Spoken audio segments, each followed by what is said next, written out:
Welcome to Chapter 1.2 of Pharmaceutical and Medicinal Chemistry. This chapter is on pharmacodynamics and pharmacokinetics. The instructor for this chapter is Dr. P. Aruna Devi, Reader in Chemistry and PG Director, St. Joseph's College for Women, Autonomous, Vishakhapatnam. Learning outcomes. By the end of this chapter, learner would be able to recognize pharmacodynamics as the study of action of drug on the host and pharmacokinetics as the study of action of host on the drug. Classify drugs into agonists and antagonists based on their action. Realize that neurotransmitter drugs can only modulate the effect of a natural messenger. Apply ADME knowledge to correlate drug effect to drug concentration and comprehend the drug metabolism phases and drug elimination routes. Contents of this chapter are Introduction to Pharmacodynamics, Agonist, Antagonist, and Neurotransmitter Drugs, Introduction to Pharmacokinetics, Absorption, Distribution, Metabolism, and Excretion. This chapter would be dealt with in two different videos. The first video will pertain exclusively to pharmacodynamics, and the later part of this lesson, which concerns with pharmacokinetics, will be dealt with in the next video. Introduction to Pharmacodynamics. Pharmacodynamics simply is the study of what a drug does to the body, how it binds to the receptor, how the signal transduction is done, and what is the intensity of physiological effect produced by the drug. Is the effect therapeutic or is it adverse? And what is the correlation between drug concentration and drug effect? Based on the effect of the drug, drugs can be classified as agonists, antagonists, and neurotransmitter drugs. Agonist drugs. Agonist drugs are used in the absence or deficit of a natural messenger. Every natural messenger has a role to play, a duty to perform. Inside living systems, they have specific roles. But due to specific medical conditions, the particular natural messenger may be totally absent or it may be present in less than required concentration. Under such circumstances, the agonist drugs are used. They mimic the natural endogenous messenger. They fit into the receptor site and then switch it on. That is, they activate the receptor by binding to the natural site. They facilitate receptor response, and so they are the doers of action. Now, the ability of an agonist drug to produce the desired effect is expressed in terms of agonist potency, which is also called as EC50 value. The lower the EC50 value of a drug, the higher is its efficacy or potency. That is to say, what concentration of drug is required to produce half the maximal response is expressed as EC50 value, and lower the EC50 value, greater is the potency of the agonist drug. We can see here the agonist is red in color. It is approaching the receptor site. The receptor is more or less like a cylinder. It is projecting out of the cell membrane. The receptor is in contact with the inactive G protein.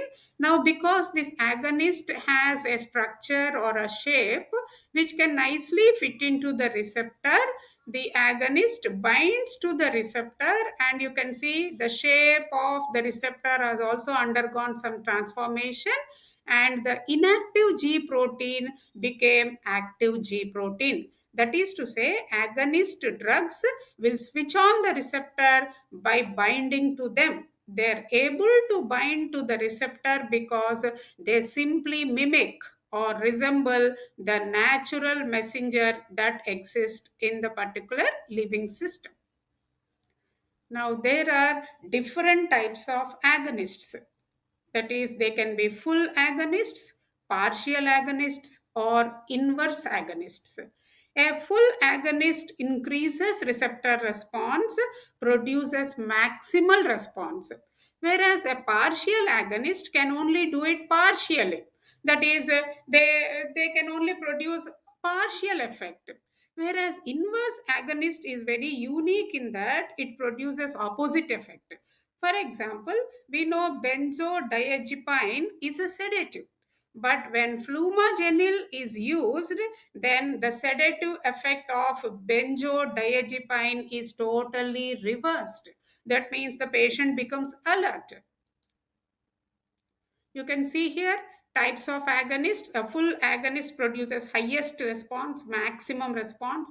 Partial is also producing good response, but not so much as a full agonist. But we can see the red line here is inverse agonist, which is producing opposite effect. A point to note is that the antagonist does not produce any effect, or it does not produce any response. The full agonist produces highest, inverse agonist produces opposite effect, and partial agonist can produce only half the effect or partial effect. Now let us move on to antagonist drugs. Now, as the name itself indicates, antagonists are the stoppers of the action, or they're the blockers of the receptor. They're used to stop or suppress or inhibit natural messenger effect. As I already told, natural messengers have specific roles to play. They have duties to do. Now, this antagonist drug will see to it that the natural messenger cannot perform its duty. That means natural messenger cannot bind to the receptor site. So the antagonists are the blockers of the natural messenger action. They only partially fit in the receptor site, and so the receptor site gets deactivated. And this binding of the antagonist drug to the receptor can be reversible. It can be irreversible also. In certain situations of poisoning, acute poisoning, the antagonist will permanently bind to the receptor such that the receptor is completely and totally lost to the natural messenger. So the binding of the antagonist drug can be reversible or irreversible. It can be competitive or non-competitive also. Competitive means it competes with the natural messenger for the same receptor site. Non-competitive blocking means it will bind to the receptor at allosteric site, means some other site, but the receptor will undergo some configuration change such that it cannot bind to the natural messenger anymore. So the antagonist can be a competitive inhibitor or a non-competitive inhibitor. They alter the binding site configuration, switch off the receptor. For example, naloxone is the synthetic antagonist for opioid receptors because they occupy all the sites. We have opioid receptors in the brain, in the central nervous system. When naloxone is used, the opioid receptors are totally blocked by this particular drug. And the antagonist drugs are used to reverse heroin overdose effects. This naloxone can reverse heroin overdose effect. Suppose a person is suffering from an overdose of heroin, this particular drug is used to reverse that effect. Okay. We can see here very clearly depicted competitive antagonism, non-competitive antagonism. Competitive antagonism is the red one is the natural messenger, the black one is the antagonist. Both are having more or less same shape and size. So when the antagonist is binding to the receptor site, the natural red one has no place to bind, so it cannot bind. This is competitive antagonism. When you come to the non-competitive antagonism, we can see that the antagonist is binding to some other place. The red slot here is the one the antagonist is binding to. Because this antagonist is binding to this allosteric location, the receptor site has undergone some change in its shape. You can see the yellow one here is more or less like a tumbler, but here the yellow receptor site has undergone some change in configuration. So even when the natural messenger is available, even when the natural agonist is available, it cannot bind to the location because of change in configuration of the receptor site. So this is non-competitive antagonism. We have seen that antagonists can bind reversibly or irreversibly. Their effect can be competitive or non-competitive also. Irreversible means permanent effect. Reversible means only temporary binding. Let us move on to the third category of drugs. They are the neurotransmitter drugs. Now, neurotransmitter, the name itself indicates they act on the central nervous system or they act on the nervous system. If not central, they are structurally similar to the natural neurotransmitters. They bind to receptors in the synapse. Now, synapse is the small space between the neuron cells. That particular region is having receptors meant for the natural neurotransmitter. Now, the neurotransmitter drug binds to that receptor site in the synapse.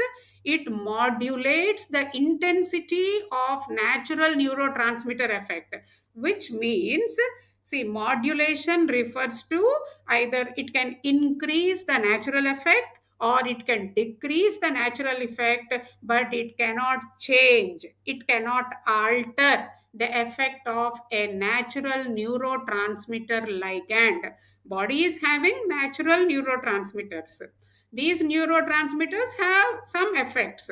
If you use a natural neurotransmitter drug, this drug can either increase it. If it is an agonist neurotransmitter drug, it will increase the effect, and if it is an antagonist neurotransmitter drug, it reduces the effect of a natural neurotransmitter. But remember, neurotransmitter drugs cannot alter the type of effect.